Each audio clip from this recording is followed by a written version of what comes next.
In this lesson, we're going to discuss finding the area under a curve. So we're going to start with an example. We're going to look at the function x squared plus 1 on the closed interval from 0 to 2. And we're going to try to find the area of the region bounded by the curve and the x-axis.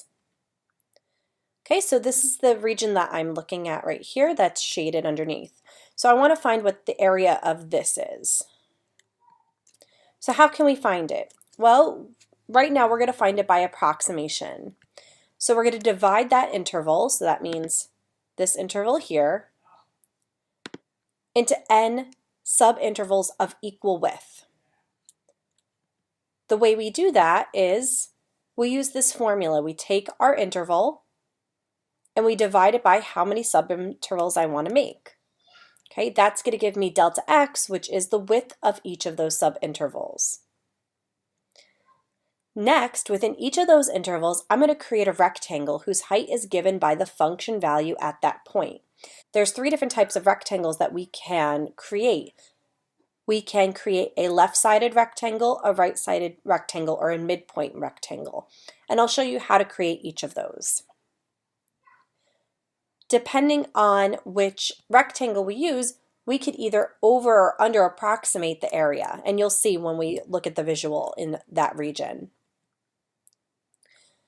Once we determine what type of rectangle we're using, and we build all those rectangles, we're going to find the area of each of those rectangles. So that means that we're going to calculate the area, length times width, for every rectangle that we create. Then we're going to add up the areas of all those rectangles, and that will be the approximation for the area under the curve. All right, so in this first example here, I'm going to use 4 rectangles. So that means n is 4 subintervals. So the width of each of those subintervals, the width of each of my rectangles, can be found by finding delta x, 2 minus 0. Remember, that comes from the interval that I'm looking at. Dividing it by 4 gives me 0.5 width for each of my rectangles. So in this first example, I'm going to look at a left-sided rectangle. That means that the x values for the function height come from the left of the subinterval.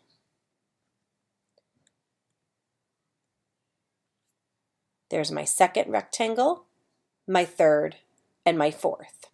Now you see with each of these rectangles, we're kind of missing some of the area of my region here. So this left-sided rectangle is actually under approximating my area, but it is still a valid approximation. Once I have all of my rectangles built, I can then use my area, length times width, to find the area of each of those rectangles. So the length in this case is going to be the function height. The width is delta x. So you see length is going to be whatever the function height is at this point, since we're using a left-sided rectangle. And the width is going to always be delta x, because that's how we set up our problem. So to find the area, I'm going to first find the area of this first rectangle. So I'm finding f of 0, since this is the x value 0 for the left-sided rectangle, times 0.5, which we found as delta x. Then I'm going to find the area of the next rectangle. So this point here is 0.5. Again, we found that from finding this delta x. They're 0.5 units away from each other. Again, times delta x. Plus 1 times 0.5. Last rectangle is at 1.5 times 0.5. Again, delta x. Okay, so when I find that f of 0 is equal to 1, so that's just plugging in 0 into my function and finding what the function value is. F of 0.5 is 1.25, f of 1 is 2, f of 1.5 is 3.25. From there, it's just arithmetic. So I multiplied and then I added. So I found that if I do a left-sided rectangle, I have 4 of them, my area is going to be 3.75 square units. We can do the same thing with a right-sided rectangle. but instead we get the function value from the right, so at this end of the rectangle. So again, the right-sided rectangle, the x values for the function height comes from the right of the subinterval. So this subinterval, remember, is from 0 to 0.5 because the width is 0.5. So when I'm finding my area, this function value is going to be f of 0.5. Then I have my other rectangles that I've drawn here. Notice how with the right-sided rectangle, we're now over approximating our area since it goes above the function height.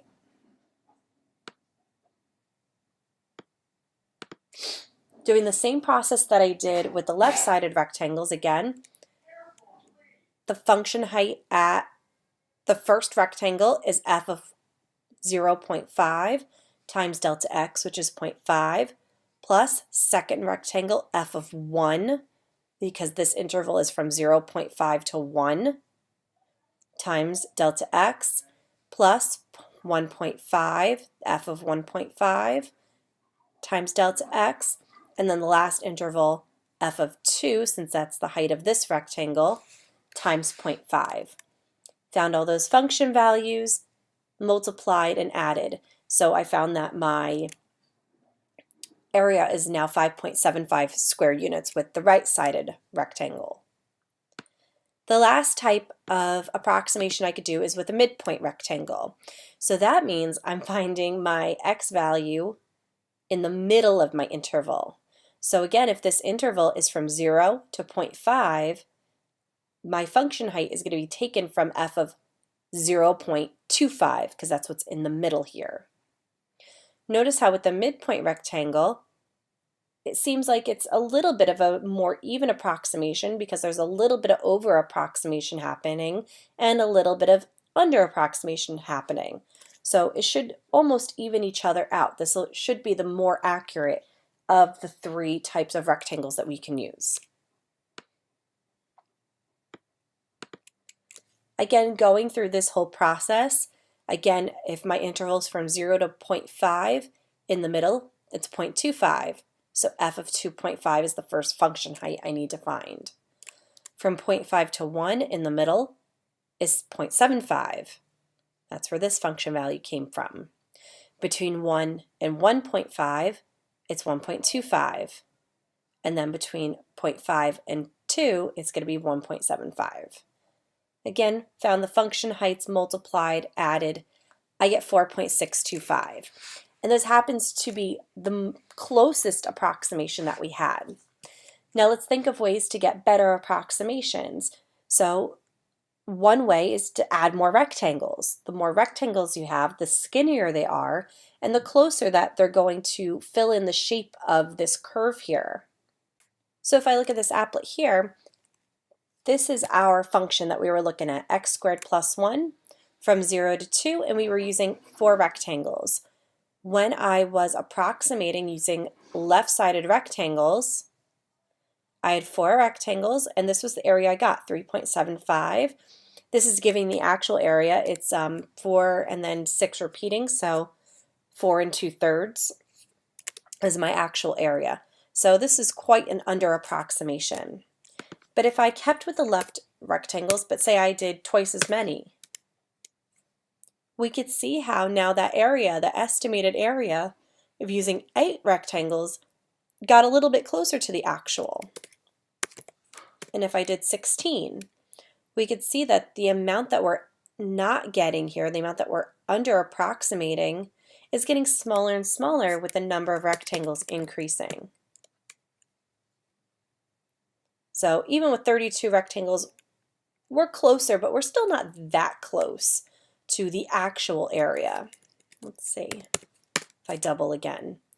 64 rectangles, we get pretty close. We have 4.60449. The same can be done if I have right-sided rectangles. So remember with the right-sided rectangles that we were over approximating, we had 5.75. And again, the more rectangles we add, the less that we're over approximating because we're getting closer to that curve itself.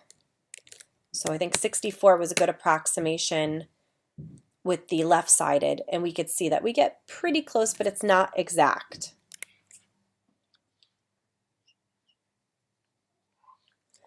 Lastly, let's just take a look at the midpoint, and I'm just going to stick to the 64, and we could see with the midpoint, because we're getting really close to that, because we're not over or under approximating as much as a left or right sided rectangle, we could see at 64 rectangles we got really, really close to the actual area. So we talked about how we can use the area of rectangles to find an estimated area under a curve, and we saw how if we add more and more rectangles we get closer and closer to the actual area. But how do I find the actual area more directly? So this is what we've been doing. To find the area under a curve, we've been taking a function height and multiplying it by the width of the rectangle for however many rectangles we want to use. So I'm just going to use n because I'm just going to keep this very general. We saw using that applet that the more rectangles we added, the closer we're getting to the actual area under the curve. Well, I'm going to clean this up a little bit so that we can generalize it better.